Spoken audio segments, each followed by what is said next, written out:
We spent a lot of time in class talking about designing rooms, looking at colors and different ways to put colors together, the elements of design, and using those just in general in your home. Now we're going to transition into a different part of the class where we're going to look at specifics for each individual room. What are some tips that we can use to design those rooms and make them functional? So today we're going to be talking about designing living rooms. As you talk about a living room, you really have to think about what your family is going to be using the living room for.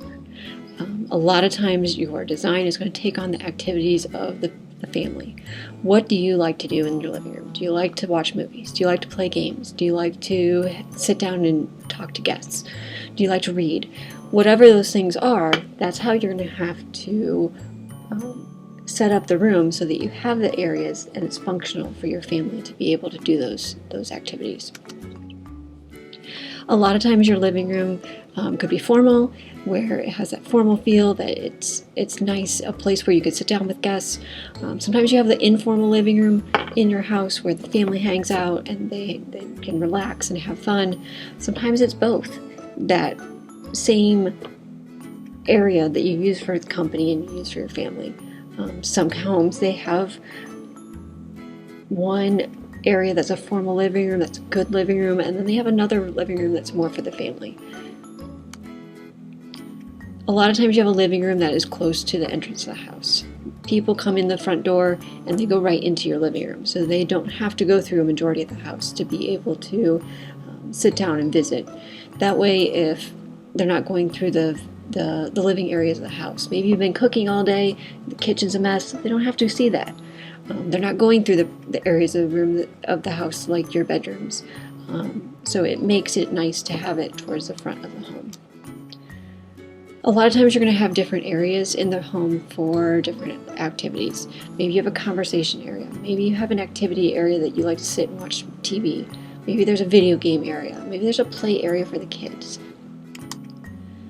The one thing you really have to think about, no matter what your living room is going to be used for, is traffic patterns. Because as people move through the house and move through the room, you don't want them to go in areas where they're going to be walking right through the area where you're trying to talk, or right between you and the TV. You want an area where you can control the traffic pattern so it goes around those areas of activity and they're not being interrupted. When I was a kid, our living room was set up so to walk through the room, you were constantly walking between the TV and the couch. Not that any of you guys would do this, but my brothers would love to stand in front of the TV and stop and act like they didn't realize they were blocking your view. But it can get annoying if somebody's constantly going back and forth between you and the person you're talking. It's disruptive. It's hard to hold that conversation. So think about those natural traffic patterns and then try to set up your areas so that they aren't interfered by somebody who just wants to walk through the room to get to another part of the house. Seating is definitely going to be a big part of the room. Definitely having a mix of different seating types can help with variety. It can help when you have a lot of people over so that you have some different seating arrangements, and maybe the possibility of bringing in more seating if you, again, have a large amount of people over. A lot of times mixes of seating could be a long sofa that 3 people could sit on, or if you'd like to lay down and watch a TV show, you have more room to do that. Again, movable pieces could cause that variety. So maybe most of the time you have 2 chairs sitting off in a corner. Maybe that's your reading area. But when people come over, you can move that on more to your seating area so that you have that additional seating so everyone has a comfortable place to sit. Single chairs can give balance. Again, you can move them around. Sometimes an L shape or a U shape when it comes to conversation areas can help to make people feel more closer together and make the conversation a little bit easier so you don't feel way too far away from each other. Along with your seating, a lot of times you'll have tables in the living room. Typically you'll find coffee tables typically in front of a couch. They are the similar height to the seat of the couch, and they're a good place to put down drinks or books, something that people want to be able to have close to them while they're in the living room. Another type of table would be your side table. Side tables tend to go to the side of the sofa, and they tend to be the similar height of the arm of the chair. And again, that's a good place to put things like a lamp. So if you're sitting there reading, it's close. It could be another place to put drinks or books. And then, maybe not as popular, but a lot of times you can find things that are called tables that are called sofa tables. Sofa tables, in a lot of cases, would be placed behind the sofa. It could add a decorative effect behind the sofa, or in the middle of a room, you have another decoration that you can have storage, as well as putting picture frames or a vase of flowers or something like that. In this case, in the picture, the sofa table is along the wall, but the couch is up against the window, so there's probably not a big reason to put that right behind the couch. The height of that sofa table is going to be the same height as the back of the sofa, and so that gives another dimension to the heights of the different tables in your room. Accessories are really what's going to give your room the feeling of being comfortable and making it more personalized to who you are. A lot of those accessories can be functional, but it also can be decorative. For example, a lamp. In this case, the picture kind of looks like it might be a little reading area. So the lamp gives you that extra reading light for reading, and it's decorative because there's a lot of different colors and shapes and styles to lamps that you can get.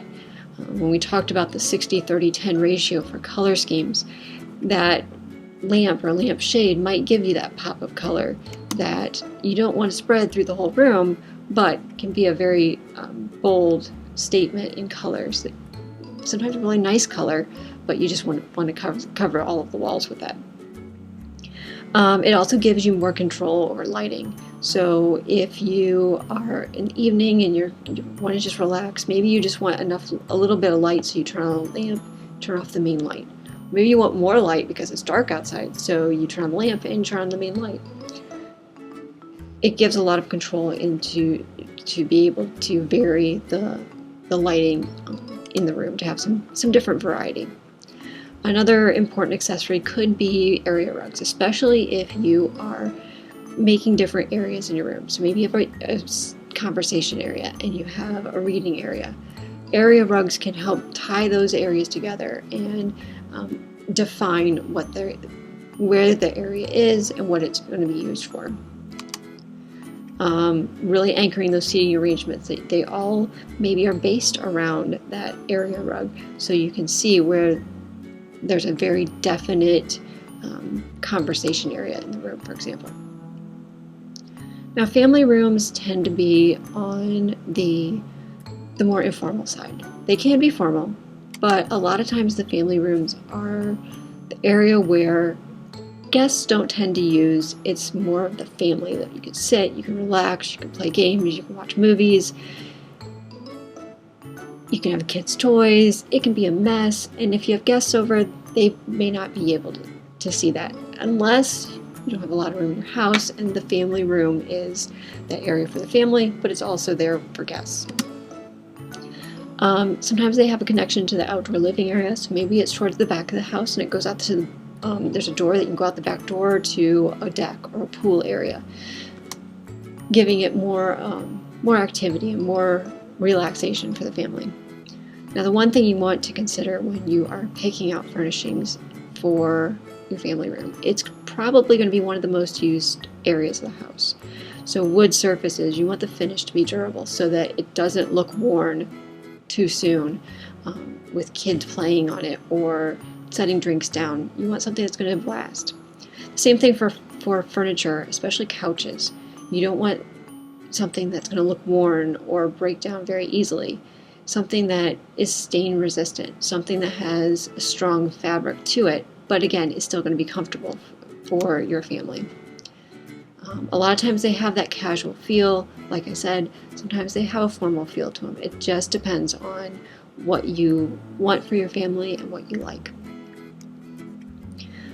So with your living rooms, with your family rooms, think about how you want to use it and what you're going to be how you want to design it should reflect that. So your assignment this week is to create the scale floor plan for a living room. You can have different areas in your room, but really think about what your lifestyle would be like and what you would want to use that for. Do you want a TV in your living room? Do you want a lot of seating area? Do you want areas that you can sit down and relax with the family?